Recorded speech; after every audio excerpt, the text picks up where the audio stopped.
The conclusions of the investigation into the Shoreham air crash in 2015 will be published later this morning. 11 people were killed when a vintage Hawker Hunter plane crashed onto the A27 while it was taking part in an air show.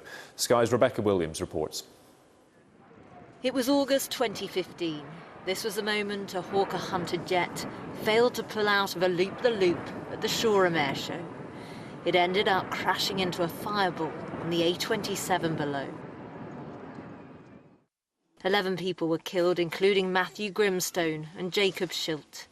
They're still remembered at their local football club, and the management hope today will bring some closure. They're very quiet, very dedicated boys, never miss training sessions, never miss matches. The modern footballer, really, and if we had a team full of them, then I'd be very happy. The pilot, Andy Hill, who survived the crash, has been investigated by Sussex Police for manslaughter. But here in Shoreham, the effects of what happened are still raw. Even now, tributes are left at the scene. It was on this busy junction that the plane came down 18 months ago. Today's investigation won't apportion any blame, but it will look into the cause of the accident.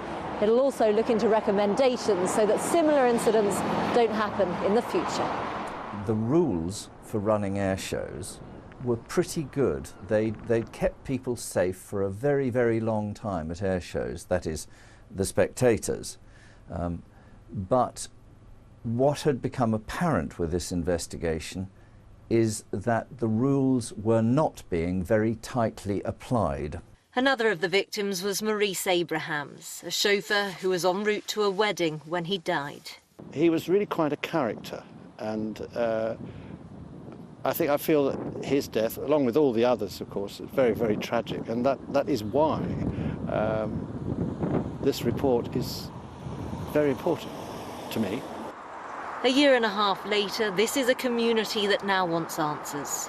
The lawyers representing the families have described today as a critical step on the journey of truth. Rebecca Williams, Sky News, Shoreham.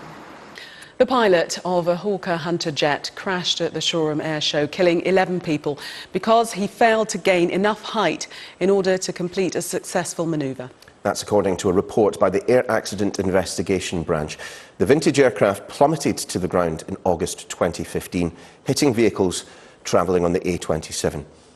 Our West of England correspondent Rebecca Williams is at Aldershot for us now. And what else have we learned from this report today? Well, the key finding, and as you can see this is a pretty hefty report here, was that the pilot, who is also being investigated by Sussex Police for manslaughter, failed to gain enough height, and so he wasn't able to complete the full manoeuvre. Now, this report today said that he would have been able to pull out of that manoeuvre, but he either decided it wasn't necessary or he didn't have the training to do so. Now, he should never have been flying over the A27, an incredibly busy road in Shoreham at the time. And I think we've got a graphic that we can show you now that describes and shows a bit more of what went on that day. The aircraft entered the manoeuvre north of the aerodrome, around 900 metres from the display line, at a height of approximately 185 feet and at an airspeed of approximately 310 knots. Maximum engine thrust was not maintained during the upward half of the manoeuvre, and the available evidence indicates that the aircraft reached a height of around 2,700 feet and a speed of approximately 105 knots at its apex. The aircraft did not achieve sufficient height for it to complete the manoeuvre before impacting the ground, because the combination of entry speed and engine thrust in the upward half of the manoeuvre was insufficient. The pilot appears not to have recognised that the aircraft was too low to complete the downward half of the manoeuvre.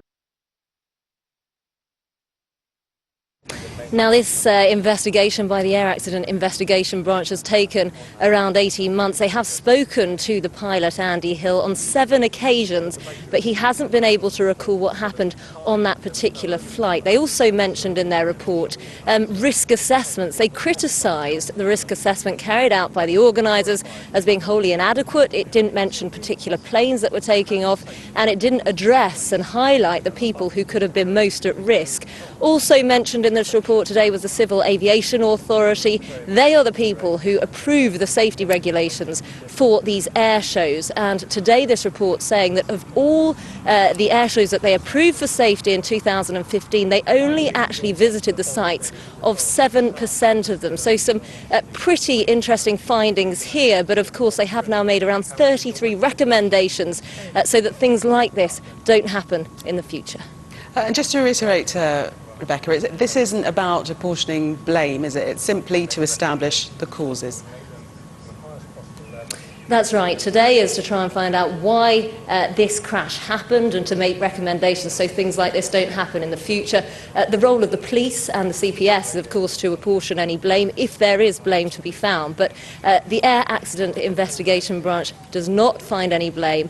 They just highlight what they have found over the last 18 months. And, of course, there are issues, of course, with the pilot, been recognised today. They also found issues with the plane itself. It was in OK working order, but they did find its fuel pump was not airworthy, but they highlighted today that didn't play a part in causing this crash, but a number of contributing factors and a number of recommendations for the future.